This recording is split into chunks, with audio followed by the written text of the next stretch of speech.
লক্ষ্য স্থির করো অর্জুন। কর্ণ যখন অস্ত্রহীন অবস্থায় থাকবে তখনই বধ করবে তাকে। কিন্তু সখা, এ যে অন্যায়, আমি যে ন্যায় প্রতিবিম্ব।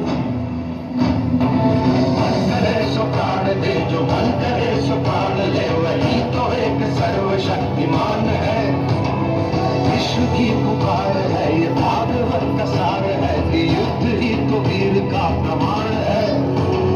कौरवों की भीड़ हो या पांडवों का नीड़ हो, जो लड़ सका है वही तो महान है। বাহ, হে কৃষ্ণ, আপনি ধর্মের প্রতিপালক, আর আপনি কিনা অর্জুনকে অধর্ম করতে উদ্যত করছেন। অস্ত্রহীন বিপদে পড়া যোদ্ধাকে বধ করা যে নিয়ম বিরুদ্ধ, অধর্ম। যখন ভরা রাজসভায় দ্রৌপদীর বস্ত্র হরণ করছিল, তখন তোমার ধর্ম কোথায় ছিল কর্ণ? তাই অধর্মের মাধ্যমেই তোমায় ধর্ম গ্রহণ করতে হবে।